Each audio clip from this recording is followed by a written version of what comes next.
В этой ситуации счет идет на часы. Если сутки не сделано адекватной помощи, это некроз. Если филлер произведен с какими-то там отклонениями, получается гнойный процесс, абсцесс. Может привести к смерти пациентки. Была парализована еще 3-4 недели, потом бесследно пройдет. Под такие вещи надо собирать мировой разум. Что-то можно и улучшить. На фосфатидилхолин здесь возник некроз. Нет подтверждения его эффекту как липолитика.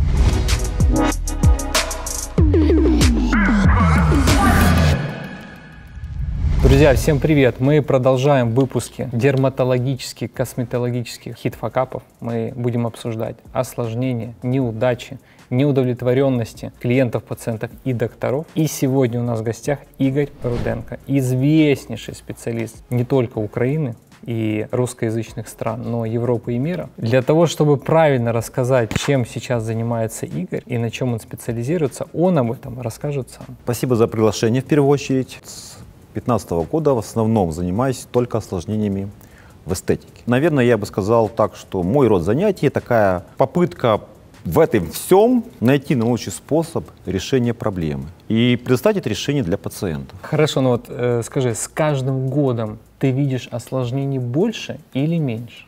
Больше. С каждым годом все больше и все тяжелее. А с чем это связано? С тем, что больше колят, больше вводят, хотя, казалось бы, больше информации, больше конференций. Есть люди, ученые, они делают какой-то эксперимент, смотрят, как делать правильно, уже проверили вверх-вниз, вправо-влево, набили ошибки и говорят, вот так делай, и будет все хорошо.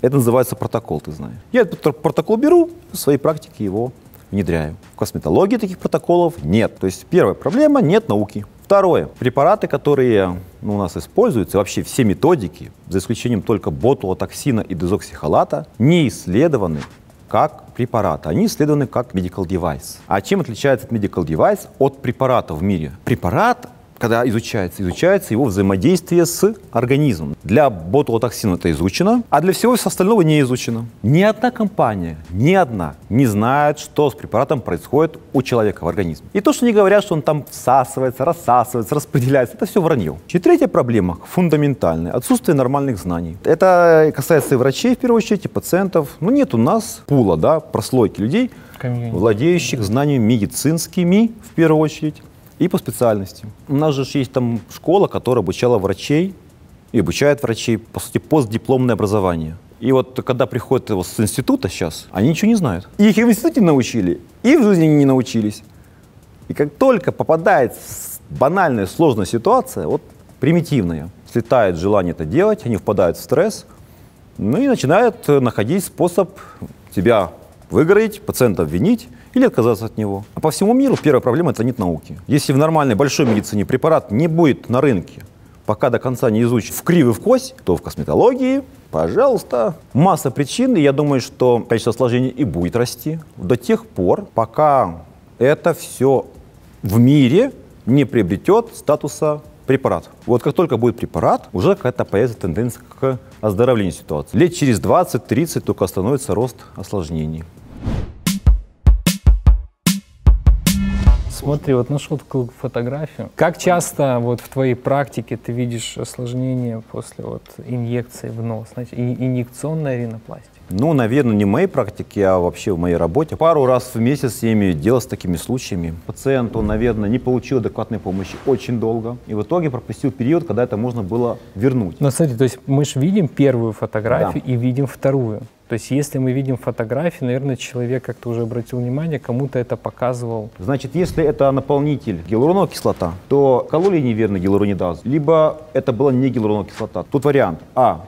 Наполнитель этот не мог был разрушен, или Б.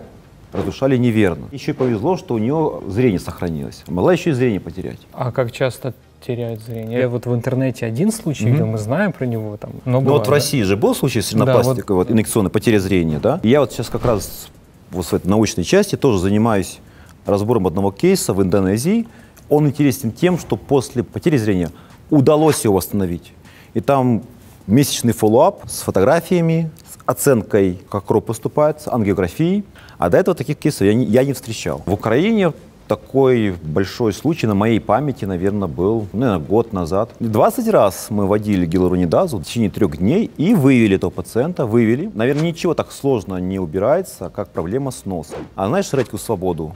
Вольфганг Редька Свобода. Да. Тоже он рассказывал, колол канюли на конференции, практически чуть не получил такую ситуацию прямо на сцене. Но он это выявил сразу же во время Тут инъекции. же, да. Тут же. Я докторам говорю, но пациентам тоже можно сказать. Значит, отличие синяка от ишемии заключается в том, что если это проблема с сосудом, которая закончится потом некрозом, будет изменение цвета кожи. Мы называем ее лидидо. Пациента оставляем в клинике, сидим с ним, пока мы 500 раз не убедимся, что все отлично. Второе, если уж доктор принял решение, это там, ишемия, все, он делает свою работу. Вот у меня была пациентка одна, тоже уколола губу, тоже развилась ливида, приезжает ко мне и говорит: покажите, как работать. Я ей рассказал. Теперь едьте пациенту, введите гиалуронидазу, растворите свой препарат. Она звонит пациентке, а пациентка говорит: не-не-не, все отлично, все хорошо, давайте завтра. Не, послушайте, она не знает. Ей кажется, что все хорошо. И завтра она забудет, что сказала вам сегодня, что у нее все хорошо. Значит, едьте туда, потому что вот в этой ситуации счет идет на часы. Если сутки не сделано адекватной помощи, это некроз. Такая картина. Это осложнение, это реакция. Вот. Ну, такие же случаи бывают и через, допустим, год после введения. Бывает. Все хорошо, и тут клиентка присылает фотографию. Вот видишь, зависит от того, когда это наступило. Если через год возникло после введения, то это уже тянет на какой-то абсцесс. Значит, что возникло? Филлер, который находился у пациента, попал в условия, когда у пациентки начался инфекционный процесс, скажем, в зубах. Однотогенная инфекция, попадая в зону воспаления, где есть филлер, а он, как правило, вызывает зону воспаления. Если филлер произведен с какими-то там отклонениями, нарушениями, то отлично, прекрасно, практически среда для роста. И в течение 2-3 дней в месте введения получается гнойный процесс, абсцесс. Если такой пациент попадает в руки доктора, который только то и делал, что колол и ничего другого не имел, не видел, не знал, он не ставит вовремя диагноз абсцесс, возникает дальнейшее развитие ситуации с формированием каких-то уже слитых очагов, флегмоны и в итоге некроза. И, кстати, такой случай может привести к смерти пациентки, если, допустим, гной попадет в турецкое седло. А если она каждый день ходит с такими губами? А если каждый день такими губами? Знаешь, у меня была такая пациентка одна. У меня была одна пациентка, такая одна единственная в моей практике, ну, не вот такие, прям такие, но очень большие. Вначале отказался колоть. Она говорит мне: слушайте, доктор, вот я этим лечу свою депрессию. И депрессия — это мой реальный диагноз. И только большие губы, фриковские, помогают мне каким-то образом это все подправить, скорректировать. Сделайте, пожалуйста. Я понимаю, что выглядит ужасно, но мне это надо. То есть это как антидепрессант? Когда вот такой, вот мне это надо, чтобы у меня не было депрессии. Пожалуйста. Но ты же тоже, как хирург, понимаешь, что очень большое количество наполнителя в этой зоне ведет к нарушению кровоснабжения, нарушается иммунная защита, зубы, покусывание губы, трещинки. Прекрасное поле для развития инфекционного процесса. Лицо не глина, не пластилин. Это неоднородная ткань. Его нельзя вылепить там красивенько, как это делает, там, не знаю, портной или скульптор. Это не так. Там есть свои закономерности, они очень сложные. И пока что их реально пощупать, выявить невозможно, только разрезом. Вот только сейчас начинается такой подход, когда с ультразвуком можно смотреть, что там на самом деле, как там все переплетено, и ультразвуком помогать себе вводить этот препарат. И вводить его там, где это наиболее безопасно или вообще возможно. Я прошел обучение в Роттердаме в прошлом году. Там есть очень большой юнит ультразвуковой при университете. И вот к ним со всей Европы стекается такая вот картинка с осложнениями в косметологии. И самое страшное, что я видел, это когда вводятся какие-то филлеры в слюнную железу, полушную, превращается в кучу мелких кисточек, сиалом, который продуцирует воспаление, и человек вот такой арбузик. Да, кстати, мы недавно показывали кейс, похожий, пациентка из Ливерпуля. Ей вводили филлер, как модно сейчас говорить, углы Джоли. И на УЗИ мы увидели, я это показывал, именно вот в слюнную железу был введен препарат. Поэтому обязательно, да, делайте чекапы, проверяйте и делайте это с толком. Знаешь, как я думаю, вот то, что нам показывают там анатомии, это общие такие ситуации, тем более они смотрятся на трупе, на мертвом человеке. Вживую по-другому. Мы все разные, у нас по-разному артерии устроены. Артерия может быть там, где ее быть не должно. Может. И туда можно попасть. Поэтому вот взял аппарат, облазил пациента, составил карту и по ней работаешь. Значит, кололи пациенту ботулотоксин, кололи его в том числе в переносицу. Произошло перемещение препарата вниз, и мышца, поднимающая верхнее веко, была парализована. Такая штука будет длиться у нее еще 3-4 недели, потом бесследно пройдет. Главное подождать. Шикарно. То есть ускорить реабилитацию никак нельзя? Нет. Да и не нужно. Но говорят, что, может быть, препараты, которые вот это вот из плазмы, PRP, немного помогают. Но будет не 4 недели, а 3,5. Белки разрушены, их надо воссоздать. Только нейрон может их воссоздать. То есть надо нейрону помочь их воссоздать. Надо покормить, там, наладить микроциркуляцию. То есть надо человек, чтобы отдыхал, его никто не тревожил, не было стресса ни в коем случае. Объяснить человеку, да, вот неприятно, но через точно пройдет, и ничего не останется. И так оно и есть. Но ты знаешь, как бы в силу научной деятельности, в силу клинической, я стараюсь больше к пациенту подходить как там, биохимик. Порой это проще, потому что это честно. Обратился бы к тебе такой клиент? Если бы обратился бы, я бы, конечно, занялся им. Вот смотри, создано в мире так называемая IMCAS Alert. Я, наверное, вот с начала этой пандемии занимаюсь тем, чтобы она была возможна и для русскоязычного сегмента. Крутые доктора мира собраны в этой системе. И когда возникает такая ситуация, можно обратиться, показать. И они отреагируют очень быстро, в течение суток. И можно спросить, вот я бы сейчас спросил, а что вообще делать? Или куда смотреть? Или у кого хотя бы было похоже? И уже начинал бы там смотреть, знаешь, как Шерлок Холмс, исследовать. То есть под такие вещи надо собирать мировой разум и им пользоваться. Пришлось эту пациентку как-то исследовать, искать данные о ней из прошлого, как это произошло. Но точно могу сказать, это непросто. И, скорее всего, это уже не первый день, это может даже не первый месяц. Я думаю, знаешь как, вот, если заниматься чем-то, да, то это все равно лучше, чем если бы не занимались. Что-то можно и улучшить. Сделать ее идеальной. Мало верю, что вот эту пациентку можно сделать идеальной. И сразу. Ну, может быть, да, но не сразу. Хорошо, в процентном соотношении из твоей практики сколько людей полностью выходят на тот же эстетический уровень? 95%. Смотря в каком виде осложнений. У меня самого пациентка, она уехала там куда-то в Крым, у нее начались проблемы. Я ей сказал, вот там на месте идите к хирургу, решайте. Она этого не сделала.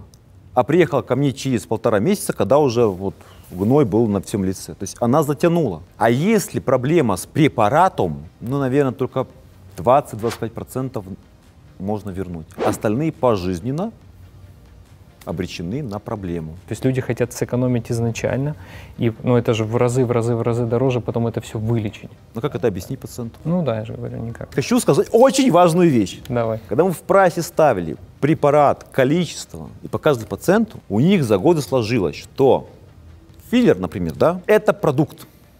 Вот как телефон. И если этот продукт найти в другом месте, то он такой же, просто стоит дешевле за счет, там, не знаю, каких-то вещей, которые не влияют на сам продукт. А так-то он выпущен на одном заводе, они все по качеству одинаковые, да? iPhone на Хрещатике и iPhone там на левом берегу, в принципе, такие iPhone, же, да, но они могут по-разному стоить. Это впечатление ложное, потому что это часть процедуры.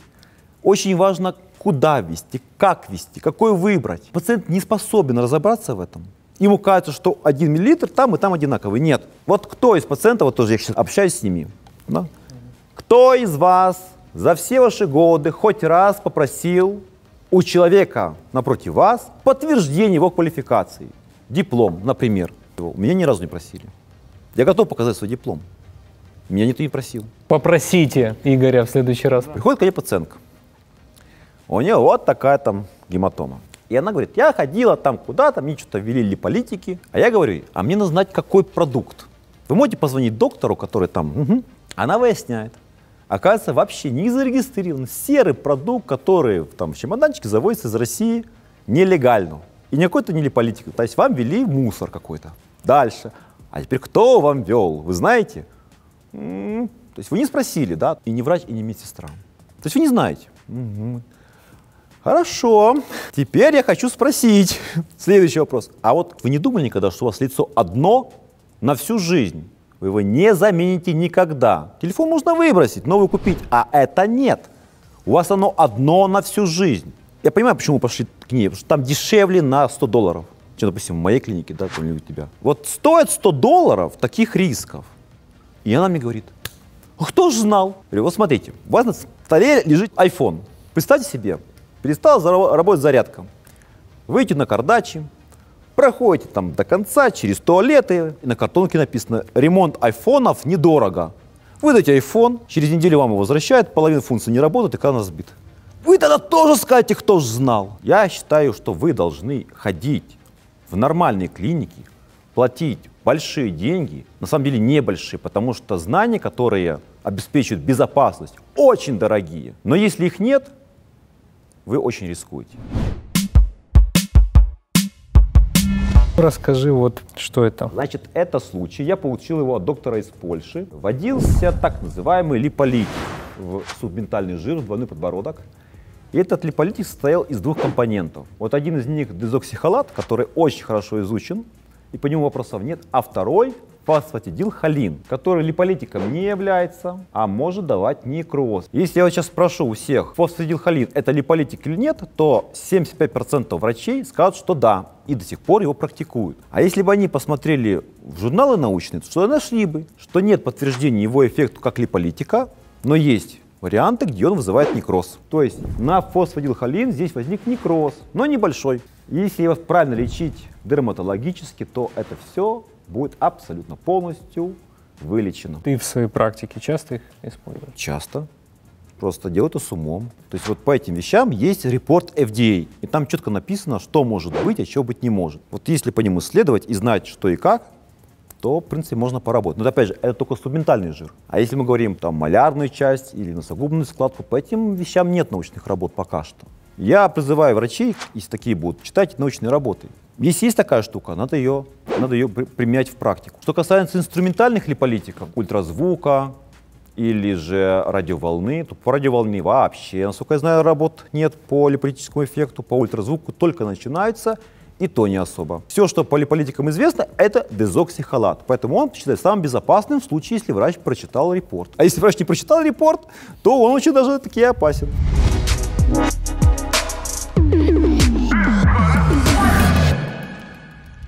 Подытожим. Самое главное для пациента – это правильно выбрать специалиста, изучить, прочесть, хотя бы диплом попросить. Да. А специалистам, вот, я думаю, уже по словам Игоря понятно, что нужно много читать. Ты все очень правильно сказал. Но чтобы правильно выбрать специалиста, мое мнение, есть только одно решение – Board Certification в Украине. Мы, лидеры рынка, должны взять на себя ответственность за этот вопрос и делать Board Certification, как в США, ручаться за кого-то.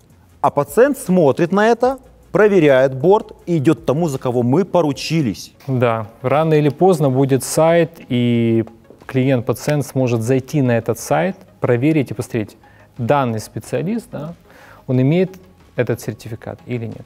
Поэтому подписывайтесь на страницу Игоря. Ссылки будут внизу. Задавайте вопросы, присылайте комментарии, кейсы. И мы с радостью еще раз встретимся и обсудим много-много-много-много случаев. Спасибо. Спасибо большое.